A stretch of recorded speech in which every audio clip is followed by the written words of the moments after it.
que o pastor Vicente é um homem íntegro, reto, temente a Deus e a sua palavra, um exemplo de pai, de esposo, de amigo. Isso quem o conhece já sabe. Mas você sabe quem são seus pais, onde ele nasceu, sua história de vida, quem são seus familiares? O meu destino agora é a cidade de Irará, mais precisamente na comunidade Saco do Capim. E o meu desafio lá é investigar, descobrir e contar para você tudo sobre a história de vida do pastor Vicente. Embarque comigo nessa!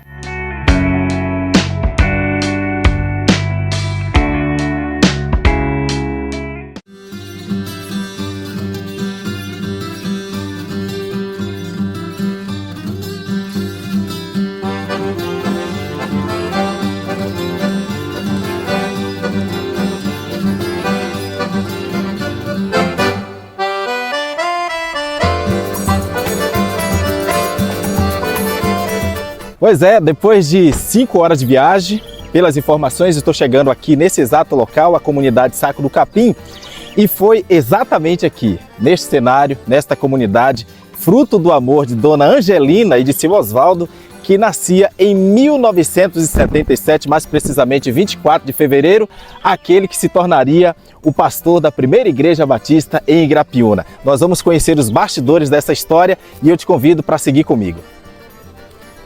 Só que aí, para chegar até a casa onde ele nasceu, para conhecer um pouquinho mais da história dele, nós vamos de um jeito diferente. Não vamos de carro, estamos na zona rural, nós vamos num instrumento aqui, ó, de transporte típico desta região. Nós vamos de jumento. 1 hora depois. Tem quem aguenta? 2 horas depois. Tem quem aguente negócio desse? Tem quem aguente? 3 horas depois. Negócio desse? Tem quem aguente, pelo amor de Deus? 2000 anos depois. Não está sendo fácil. Não está sendo fácil. Não está sendo fácil. Chegou a hora de abandonar o carro e esse trajeto agora, para a gente conhecer os bastidores, nós vamos, claro, num animal típico aqui da região, né, do pastor Vicente, nós vamos de jegue.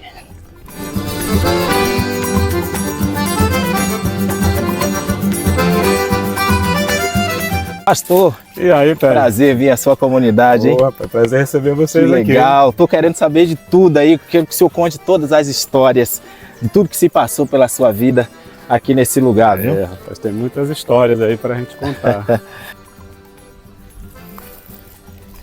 Pastor, então me conta, foi exatamente aqui nesse lugar que o senhor nasceu? Foi aqui que meus pais também nasceram. Aham. Essa casa foi construída pelos meus avós. Legal. Aí meus tios, meu pai nasceu aqui, meus irmãos, eu também nasceu, todo mundo aqui em casa. Toda a sua infância foi nesse cenário aqui? Nesse cenário aqui. Um pouco diferente do que é hoje, mas foi nesse cenário. Mas me conta assim, pastor, como é que foi a sua infância? Olha, a minha infância aqui foi uma infância simples, de menino da roça aqui do sertão. Certo. A gente tinha uma infância de brincar, jogar gude. Né? Quando chovia, que tinha água, a nossa diversão maior ia para o açude, brincar era a nossa praia. Sim. Caçávamos muito, né? Preá, não sei se vocês conhecem a preá, né? Algumas espécies de pássaro. E caçar castanha, assar castanha. Era a diversão de vocês aqui. Diversão, pegar jaca, era isso aí. O que era mais difícil aqui, hein, pastor? O período mais difícil é o período da seca, porque faltava o alimento, faltava água. Então racionar, ficar tempo para tomar banho era complicado, tinha que ir para longa distância, água de má qualidade. Então era difícil. Às vezes o pai tinha que sair para procurar trabalho em algum lugar. Então era difícil, faltava o alimento. Difícil para ir para a escola, porque não tinha água na escola, não tinha água em casa. Era um negócio meio complicado. No período de seca era complicado. A escola era perto daqui? Olha, a princípio era, até a 4ª série. Depois tinha que ir para Irará. Ou então para Maria Bacelar, também fica um pouco distante, era a pé. E a diversão aqui? Vejo que a comunidade é toda plana, enfim, casas aqui próximas. Era sempre assim ou eram casas mais distantes? Era mais distante. Só existia aqui, eu posso apontar, a casa de seu Joaquim ali, a casa de Benigno e de seu Zé Carlo aqui, eram as casas que tinham. Mas vocês se divertiam com a criançada? A gente se encontrava. Tinha muito menino, só meu tio tinha 12. Né? Então reunia muita diversão, a gente brincava bastante. Se encontrava a meninada aí para brincar, caçar, tirar jaca. Entendi. Muitos dos colegas já foram embora, quase todo mundo não mora mais aqui. Entendi. Todo mundo foi para a cidade. Legal. Vamos conhecer mais histórias então aqui pela comunidade. Pronto.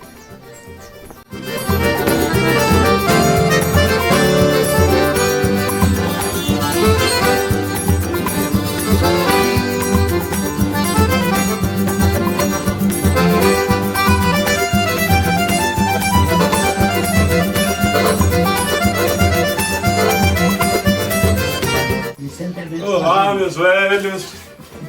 Que bom, que saudade de vocês. Benção, pai. Benção, mãe. Jesus que te abençoe, meu filho, te guarde. Jesus que te dê a paz. E aí, como é que a senhora tá? Tô bem, graças a E o Deus. senhor? Bom e gordo? Eu estou aqui com Jesus e com você, estou bem. Amém.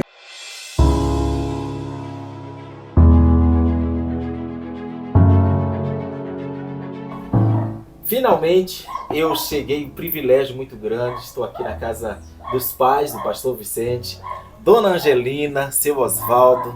Privilégio muito grande conhecer os senhores. E a gente vai fazer um combinado aqui. A gente quer saber tudo sobre o pastor Vicente. Seu Osvaldo, começar perguntando para o senhor: Vicente foi uma criança tranquila ou deu muito trabalho para o senhor, hein? Me conta aí. Toda a vida ele foi obediente, inteligente. Aham. Toda vez gostou de estudar. Uhum. Gostava de trabalhar na roça. Sim.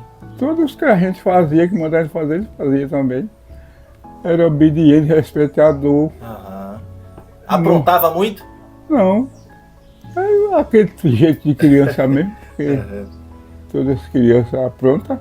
Sim. Mas quando ele se entendeu mesmo, não tem uma pessoa aqui que não gosta de Vicente. Todo mundo é amigo de Vicente. Agora conversar aqui com Dona Angelina. E para a senhora, ele também é Vicente? Como é que a senhora costuma chamar ele?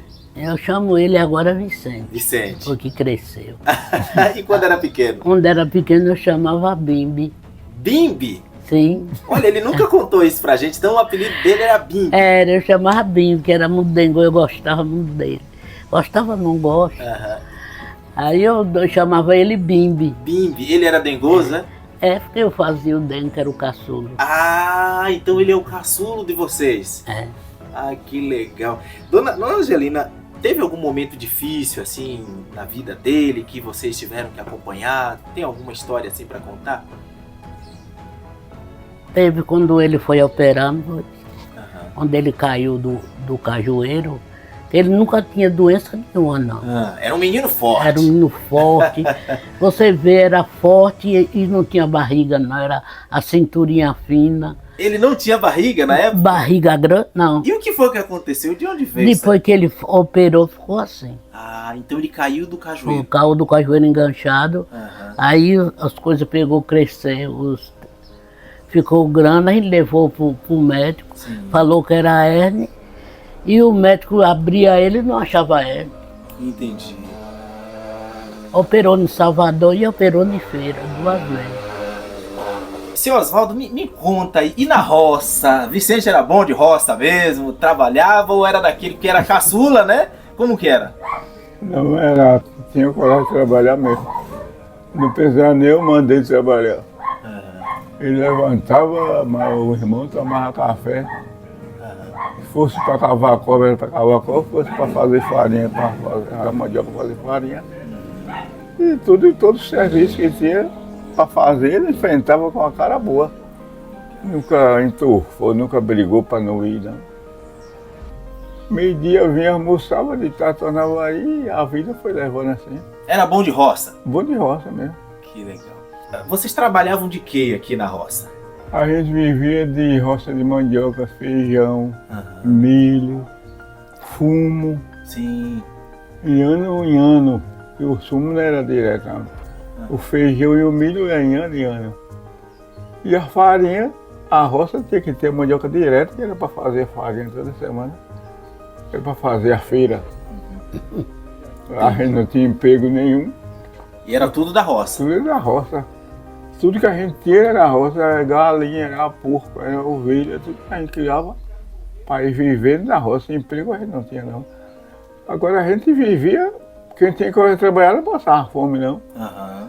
Mas que ele não tinha coragem, só dá pedindo embora os outros. Mas graças a Deus aqui não chegou a esse ponto, não. Que bom. O que é que Bimbi representa para a senhora, hein? Ele me representa um maravilhoso filho, obediente. Toda a vida ele me obedeceu, me amava. Ele trabalhava aquilo que ele trabalhava, ele botava o dinheiro, recebia, me dava todo para eu contar e guardar. Que legal. E o que eu pegava ele nunca nem procurava.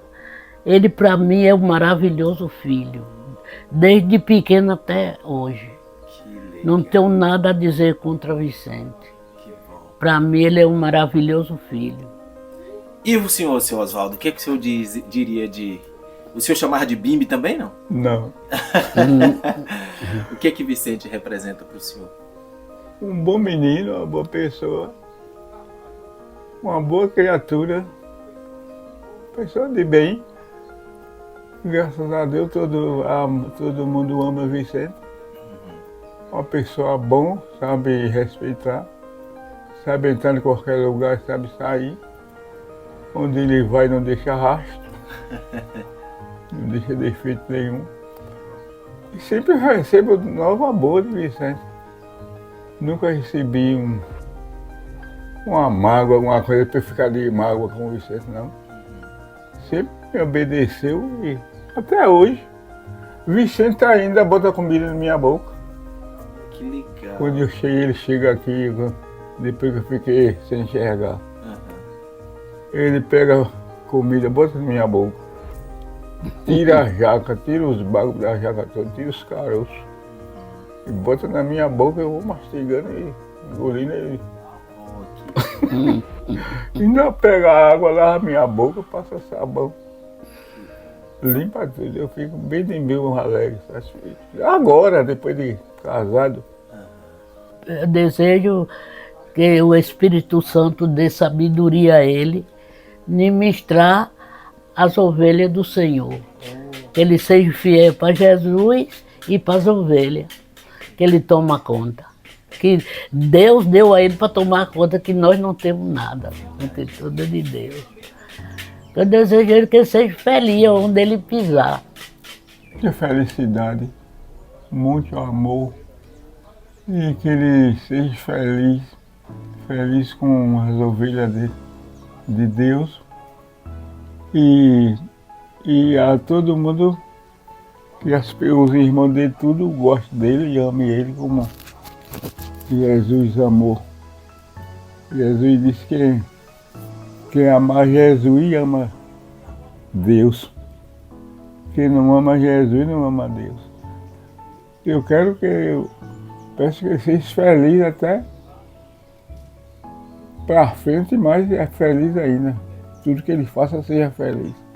Que legal, muito bom.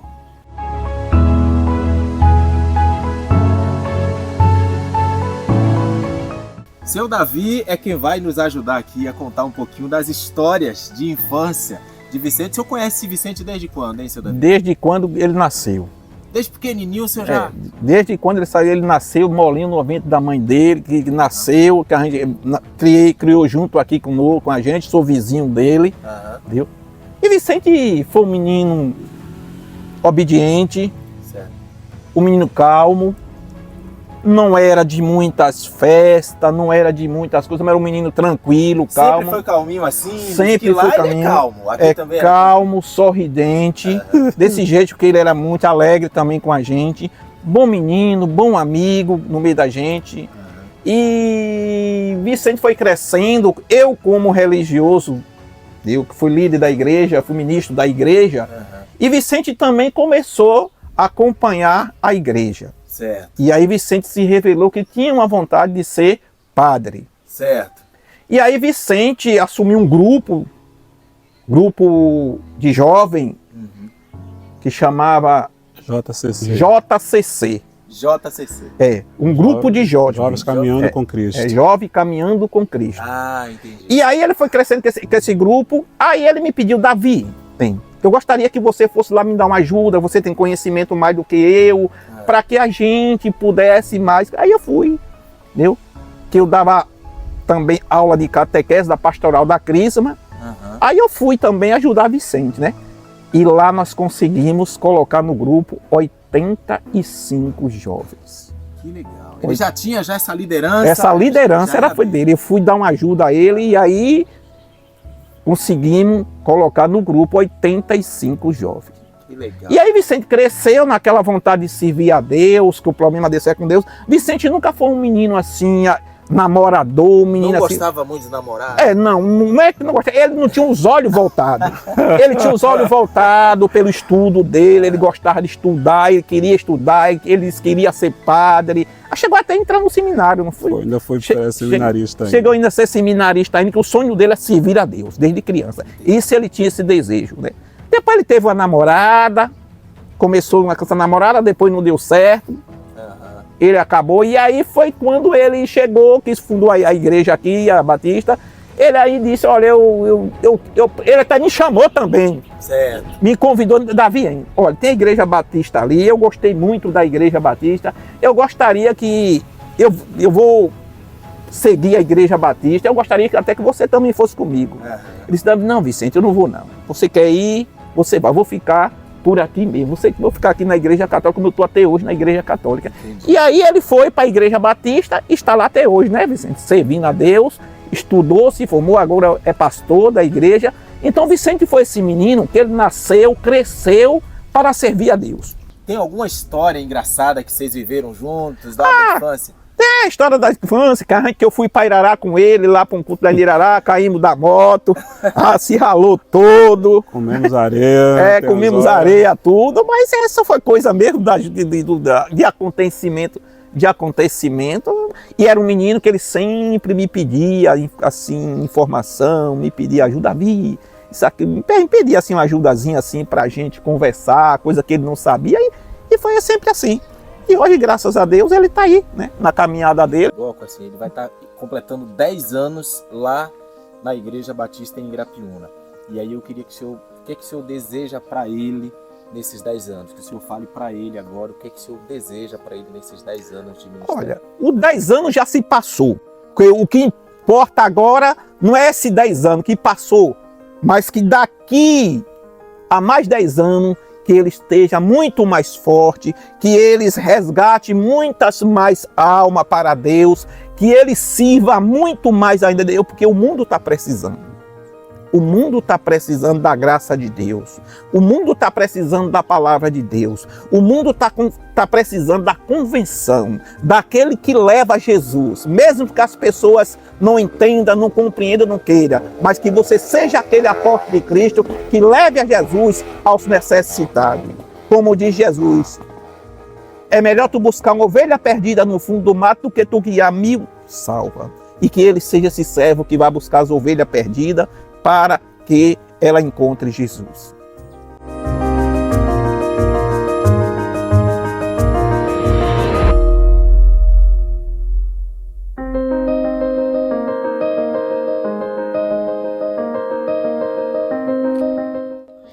O apóstolo Paulo, em Efésios, capítulo 4, versículo 11, diz: e ele mesmo deu uns para evangelistas, outros para profetas, outros para doutores e outros para pastores, querendo o aperfeiçoamento. Nós vamos conhecer os bastidores da vida espiritual do pastor Vicente, como tudo começou.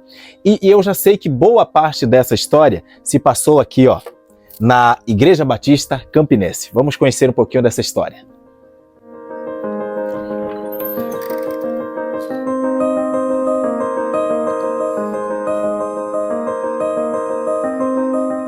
Pastor, o senhor consegue lembrar o dia em que o senhor aceitou a Jesus? O que essa igreja representa para o senhor?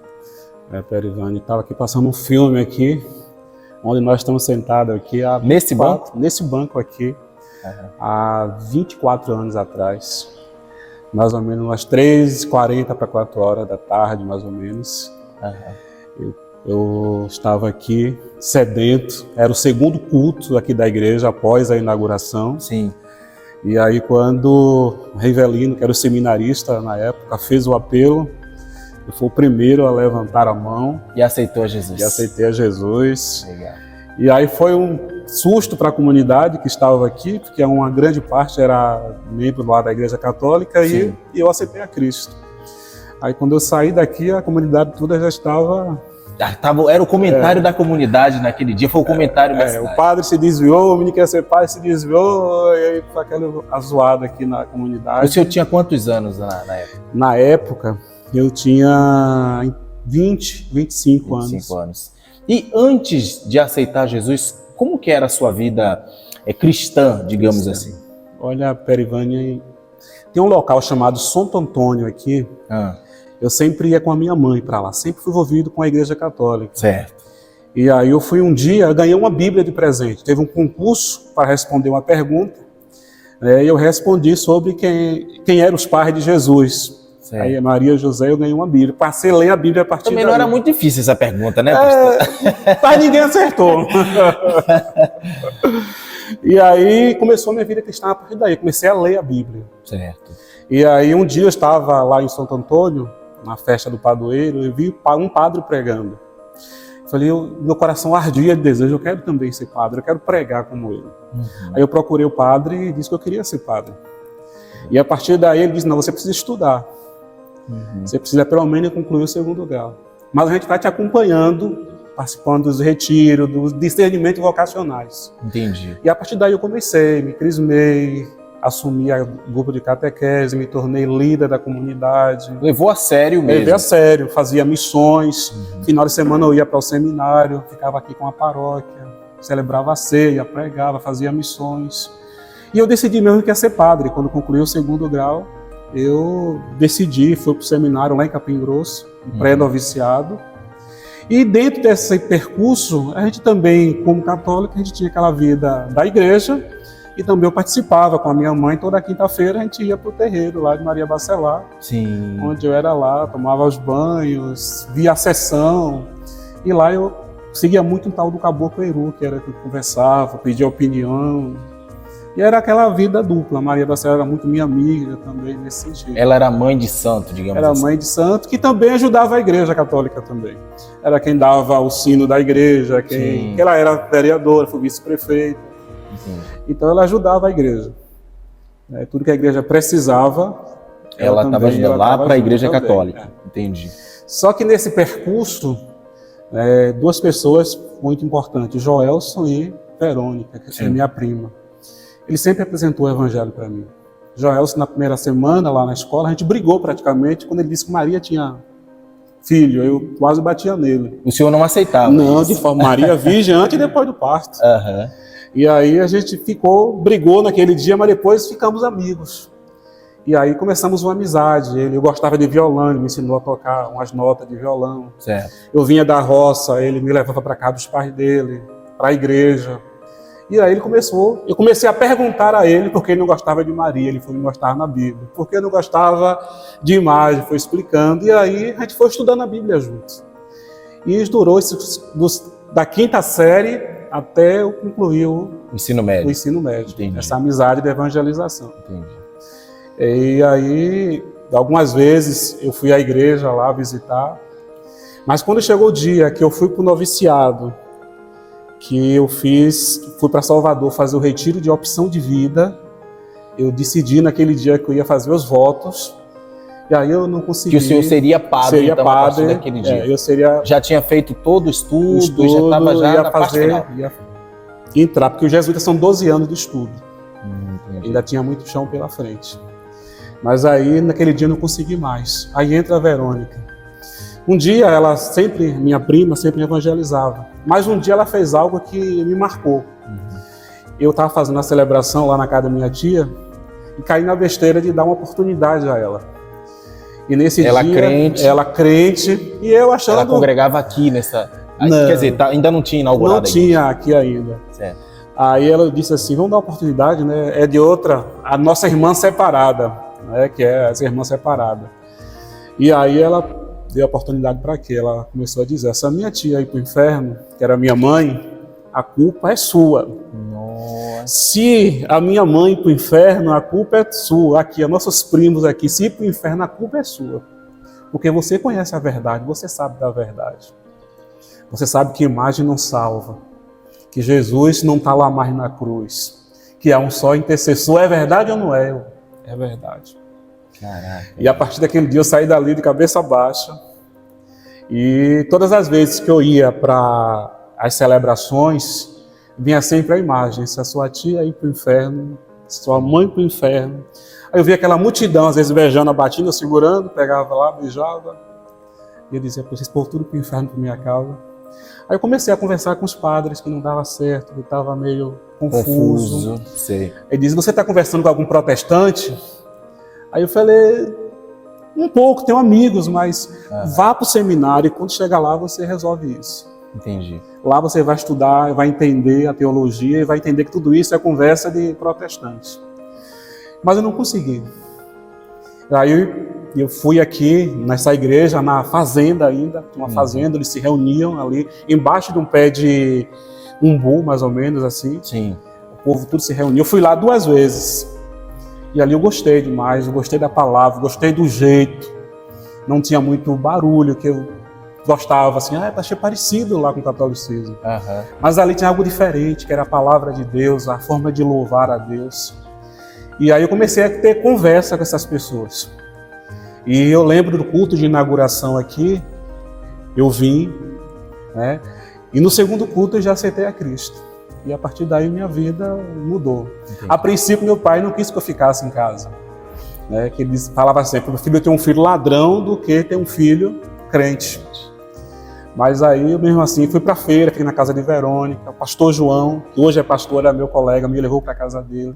Depois meu pai amansou e eu voltei para casa. Aí ficou tudo sossegado, tudo tranquilo. Mas depois de um tempo, seus pais também aceitaram a Jesus. Graças a Deus. Tem uma história engraçada do meu pai, ele estava em casa, e aqui sempre venta, aí a gente tinha um chamado redemoinho, entrou dentro de casa, e pegou o altar, com todas as imagens, jogou tudo no chão, e o Senhor do Bonfim, que era o santo de confiança dele, quebrou o pescoço e as pernas. Aí ele disse: se esse santo não conseguiu se defender, como é que ele vai me defender? Pô, que legal. A partir daí começou o processo de conversão do meu pai. Entendi. E um dia de Natal, meu pai aceitou a Cristo. Legal. Também a minha mãe. É um pouco da história, tem muita coisa aqui que num tempo não dá para falar de tudo. É certo que ninguém nasce pastor. Pastor é um chamado de Deus. E é sobre esse chamado, pastor, que eu queria que a gente conversasse. Primeiro, o que te lembra? Quais as lembranças que o senhor tem desse púlpito aqui, hein? São muitas lembranças que eu trago daqui, porque após eu aceitar a Cristo e me batizar, aqui eu preguei a minha primeira mensagem. Com esse púlpito mesmo? Com esse púlpito. Então, boas lembranças. Fala do chamado, hein, pastor? Quando foi que o senhor entendeu que o senhor tinha que ir para o seminário para estudar para ser pastor? Olha, quando eu já vim do catolicismo com essa proposta, quando eu vim para cá, eu fiquei meio confuso. Mas aí eu comecei a pregar aqui, a trabalhar, me envolver na obra. E eu fui percebendo que era aquilo que eu queria para minha vida. Primeiro o senhor achava que tinha um chamado para ser padre, e o chamado mudou de lugar e de posição e para ser pastor. Para ser pastor. E aí eu comecei a trabalhar aqui na igreja, e a própria igreja reconhecia isso. Entendi. E assim, no meio batista tem que passar pelo seminário, né? Me conta aí, o senhor foi para o seminário, estudou? Fui para o seminário em Feira, estudei 4 anos. 4 anos. 4 anos e meio lá. Na minha época era 4 anos e meio. E fiz o concílio, né, lá em Feira, na Igreja Batista Alvorada, em Feira. E pastoreei em Papagaio, uns 2 anos, fui para Iambupe, e de Iambupe eu voltei agora para Igrapiúna. Para Igrapiúna. Como foram os anos de seminário lá? Difícil, pastor? Difícil, a princípio, estudar grego, hebraico é difícil, mas foi muito de crescimento. Entendi. O seminário, o reitor dizia uma frase: a gente sai do seminário, mas o seminário nunca sai da gente. Entendi. Volta e meia a gente está lembrando de uma experiência vivida lá, de um aprendizado. Lá a convivência é uma universidade à parte, é um seminário à parte. Legal. Lá a gente troca experiência, aprende a conviver, a enfrentar conflitos. É muito bom, é uma experiência enriquecedora. Legal.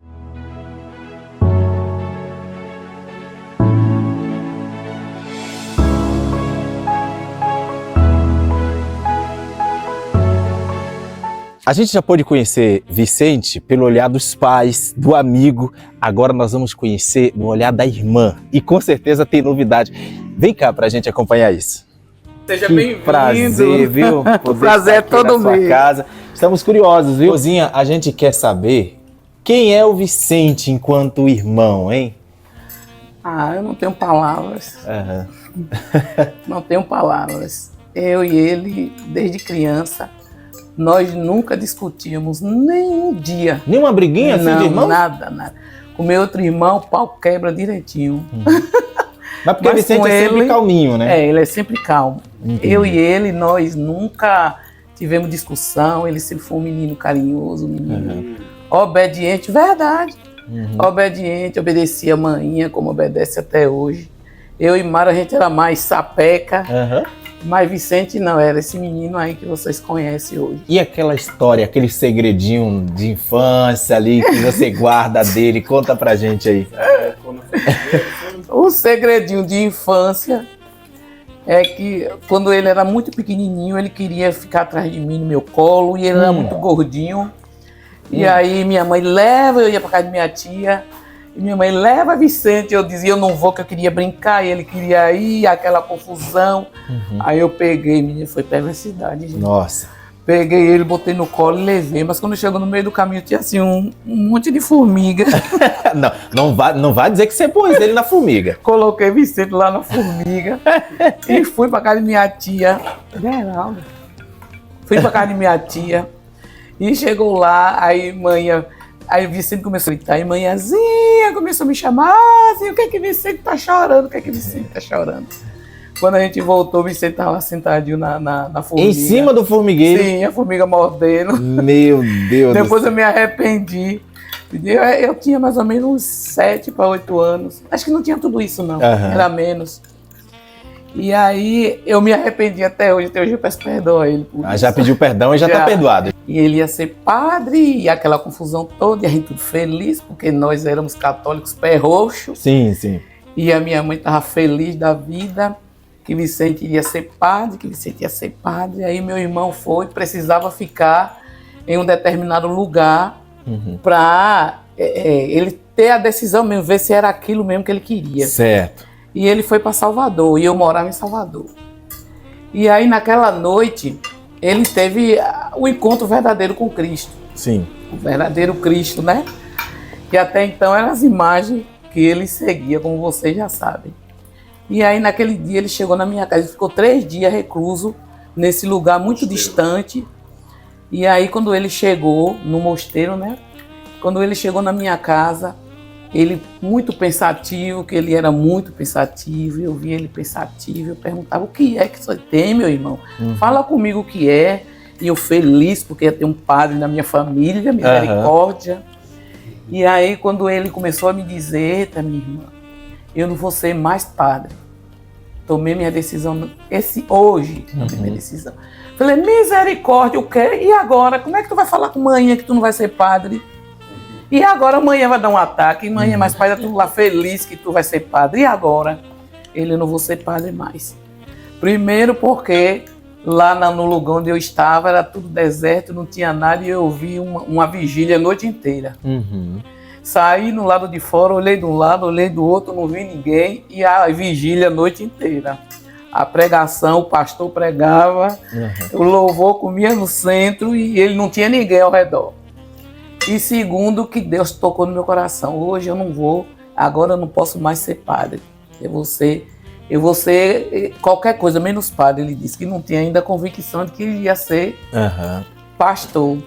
Mas aí, a partir daquele dia, ele começou a luta dele, indo para a igreja escondido. Eu morria de rir, ele com a Bíblia debaixo do braço, escondido para ninguém ver. Escondido para a igreja? Escondido, porque ele era católico pé roxo, católico praticante mesmo. E aí, como é que ia enfrentar os jovens, a comunidade em peso católico e ele no meio crente? E aí ele ia para a igreja escondido. E aí minha mãe ficava, para onde é que Vicente vai? Porque minha mãe não queria nem ouvir falar da palavra crente. Para onde é que Vicente vai todo dia escondido com essa Bíblia debaixo do braço? Ele ia escondido lá para o lugar onde abria, antes de abrir essa igreja, e provavelmente vocês vão ver a história, aconteceu um ponto onde tinha as pregações, aí Vicente ia para lá, escondido. E aí começou a luta dele, aí veio o seminário, e veio tudo, e hoje nós temos esse imenso prazer de ter Vicente aqui como pastor. Muda alguma coisa? É Vicente irmão, mas é também um pastor. Muda alguma coisa? Muda. Eu respeito ele demais. Como irmão e como pastor? Como irmão e como pastor. Ele aconselha? É quem me aconselha. Dá bronca? Tudo, me dá bronca. Quando precisa me dar bronca, ele me dá. Puxa minha orelha e eu obedeço, baixo a cabeça. E ouve. E ouço. Muito bom. É um irmão abençoado que todo mundo queria ter um irmão desse. E o que você deseja para ele agora, 10 anos, lá em Grapiúna? O que você diria para o Vicente, irmão? Que ele continue sendo ele. Essa pessoa maravilhosa que ele é. Chega, eu me emociono de falar. Esse doce de pessoa que vocês conhecem, o coração enorme. E que ele continue orando para que Deus faça o melhor na vida dele. Eu continuo orando para isso. Que bom. E o melhor tá por vir, né? Eu creio. Tá por vir o melhor.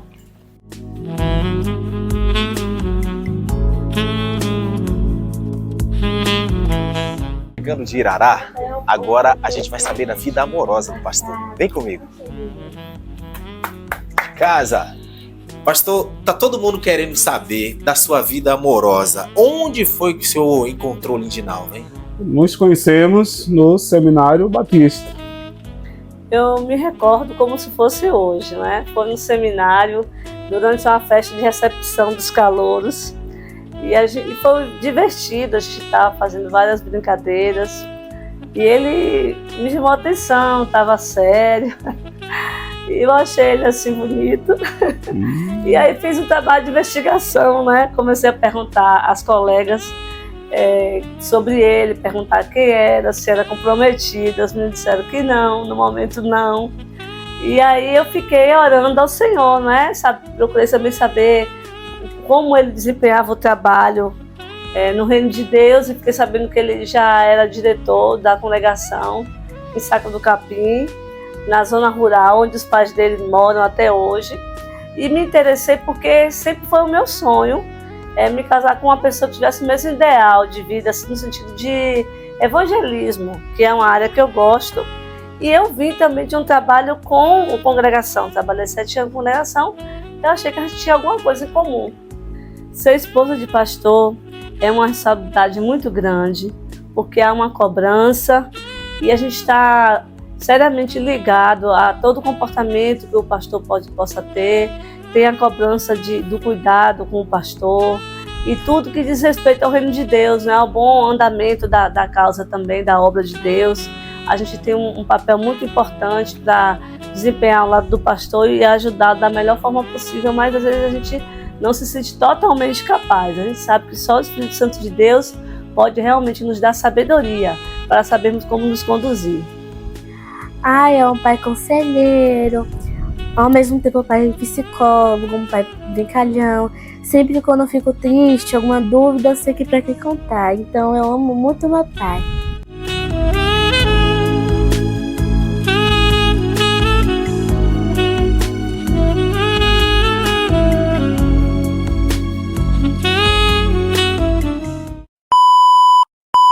Viagem que segue, a gente parou para tomar aquele café básico. O tempo já deu uma abertura, eu acho que vai dar para subir de drone, sem risco. Já era pra gente ter chegado, né? Mas assim, o homem ficou perdido na comunidade dele. Ele pegou a rota. Muitas mudanças na estrada. É como você se perder dentro da sua própria casa, viu, gente? Que o homem é nascido e criado aqui e se perdeu. Mas é isso. Making off tomada 3. Ó. Eu me emociono. Que bom. É um irmão abençoado. Ah, Bimbi! Meu apelido é Bimbi. É o Bimbi. Muitas pessoas me chamam. Eu chamo ele agora Vicente. Vicente. Porque cresceu. E quando era pequeno? Quando era pequeno eu chamava Bimbi.